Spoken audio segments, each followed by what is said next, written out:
আপনি যদি সুদ খান কপালে লিখে থাকবে সুদ খোর। আল্লাহ, এবার সুদ নেই। এই যে অনেক মানুষ টাকা ছেড়ে রাখে, মাসে মাসে টাকা আসে, 1000 টাকা দিলে 100 টাকা করে লাভ দেয়।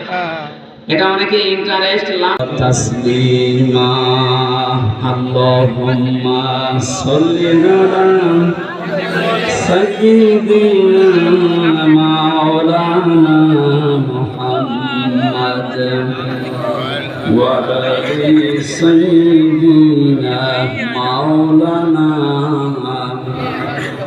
আলহামদুলিল্লাহ, যেন শান্তি প্রতিষ্ঠার কাজ করা। মাহফিলের প্রধান অতিথি শাইখুল মাসাহেব, বাংলাদেশ জামাত ইসলামী চুয়াডাঙ্গা জেলা শাখার সম্মানিত জেলা আমির, আমাদের অভিভাবক, উন্মুক্ত দুঃখজনক হল সত্য, তাম পৃথিবীতে আমরা দেখতে পাচ্ছি তাম পৃথিবীর কুফরি শক্তি সব এক হয়ে গেছে যে কোরআনে কারিমকে ঠেকা। এটা তো বাধা দিয়ে আটকানোর মতো জিনিস না। যত বাধা দেবে তত ফোর্স বাড়বে, আমরা এটাই দেখতে পাচ্ছি। এজন্য আমরা আহ্বান জানাবো, আমি আপনাদেরকে জোর করে ইসলাম কবুল করার জন্য বলি না। আমাদের ধর্মীয় গ্রন্থ যেটা আছে এটা পড়ে বোঝেন। টনি বেলারের শালিকা, ছোট শালিকার নাম আমরা শুনেছি, অনেকে ইতিহাস তারা পড়েছি। এই লরেন গোত, এই মহিলা এই বিশ্ববিদ্যালয় থেকে অনার্স মাস্টার্স করে পিএইচডি ডিগ্রি অর্জন করার পরে খ্রিস্টানদের কাছে প্রশিক্ষণ নিয়ে এসেছিল ইরানের তেহরান বিমানবন্দরে। ওর উদ্দেশ্য ছিল যে কোরআনে কারিম শেখার পরে, জানার পরে মুসলমানদের ভেতরে খ্রিস্ট ধর্ম প্রচার করবে। আসার পরে এক মুসলমানকে বলছে, ভাই আমি মুসলমান হব না, কিন্তু আমি ইসলাম জানতে চাই।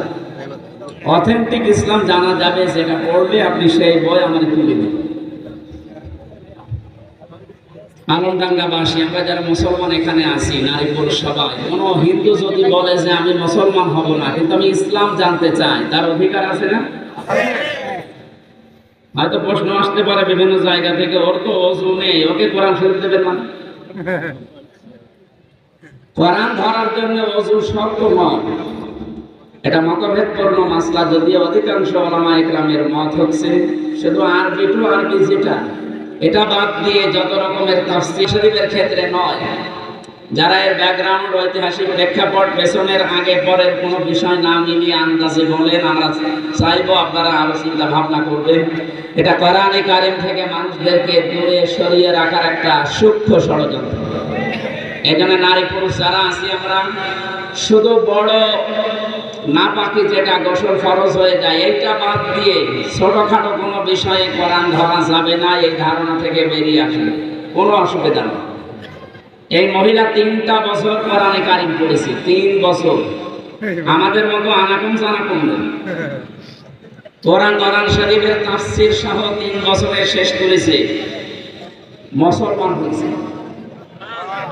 সংবাদ সম্মেলন করার পরে সাংবাদিকরা জিজ্ঞাসা করেছে, আপনি একজন খ্রিস্টান, পৃথিবীতে সবচাইতে বেশি মানুষ বাস করে খ্রিস্টান ধর্মে, আপনি মুসলমান হয়ে গেলেন কেন?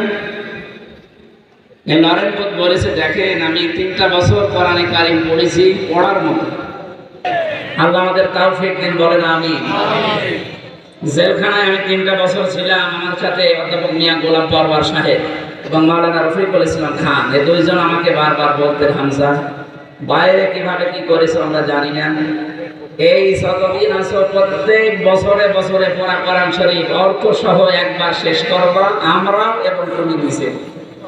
আমি এই 3 বছরে প্রায় 8 বার না 9 বার পড়াটা শেষ করেছিলাম, শুধু বাংলা অর্থটা। ওখানে তো এরকম তাফসীর পাওয়া যেত না।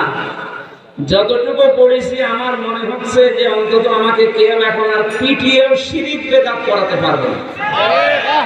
আমি আপনাকে গ্যারান্টি দিচ্ছি, আজকের এই দিন থেকে আগামী বছর যদি এখানে আবার এই অনুষ্ঠান হয়, এই আলামিন সোসাইটির মাধ্যমে আলমডাঙ্গা, এখানে যারা এসেছেন আজকে আপনি কথা দিয়ে যাবেন, পুরা 1 বছরে প্রতিটি আয়াতের বাংলা অর্থ শুধু আমি পুরাটা শেষ করে আগামী বছর এই জায়গায় আসবো ইনশাআল্লাহ। আপনি একটা বার শেষ করে দেখেন, আমি আপনাকে গ্যারান্টি দিতে পারি আপনাকে পিটিয়েও কেউ শিরিক বেদাত করাতে পারবে না ইনশাআল্লাহ। এর ভেতরে এমন শক্তি আল্লাহ দিয়ে রেখেছে। আমরা আসলে এর কাছে নেই, তো এই জন্য আমরা অনেক অন্ধকারের ভেতরে আছি। এখানে দল, মত, জাতি, বর্ণ, ধর্ম নির্বিশেষে সবার জন্য আজকের এই অনুষ্ঠান। এটা আমাদের প্রতি আল্লাহর একটা দয়া। আফদালুল ইবাদাতি তিলাওয়াতুল কোরআনি, হাদিস অনুযায়ী যারা এসেছেন খুশি হয়ে বলেন আলহামদুলিল্লাহ।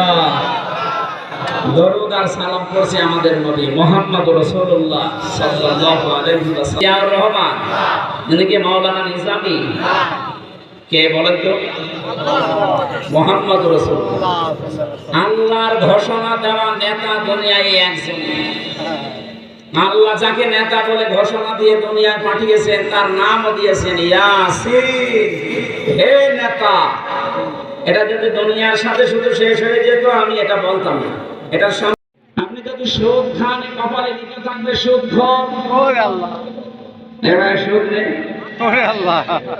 এই যে অনেক মানুষ টাকা ছেড়ে রাখে, মাসে মাসে টাকা আসে, 1000 টাকা দিলে 100 টাকা করে লাভ দেয়। এটা অনেকে ইন্টারেস্ট লাভ দেখেন, বর্ণালতে লেখা আছে। বহু মানুষ এই কাজ করছে, আশা করছে আপনারা ছেড়ে দেবে। নয়তো কিয়ামতে আপনি নামাজ পড়লে, রোজা রাখলে, এখানে লেখা থাকবে সুদ খোর। কোটি কোটি মানুষ থাকবে, শেষে বদনাম হয়ে যাবে আপনার। আজ বাংলাদেশে যে ব্যাংকিং ব্যবস্থাগুলো আছে, যাকাত ভিত্তিক অর্থনীতি না থাকার কারণে আর সুদ ভিত্তিক অর্থনীতি দিয়ে পুরা ব্যাংক ছেড়ে গেছে। ইসলামী ব্যাংক বাংলাদেশ লিমিটেড এরা চেষ্টা চালাচ্ছে। 100% সম্ভব না যতদিন পর্যন্ত যাকাত ভিত্তিক অর্থনীতি দেশে রাষ্ট্রীয়ভাবে কায়েম না হবে। এই জন্য আল্লাহ 9টা জিনিস আমাদেরকে পুরা কোরআনে চাইতে বলেছে যে আমার কাছে চাও 9টা। তার 1 নম্বরে সূরা বানী ইসরাঈলের 80 নম্বর আয়াত। আমার তো অত সময় কম, আমি ব্যাখ্যায় যাব সামনে। আমি 7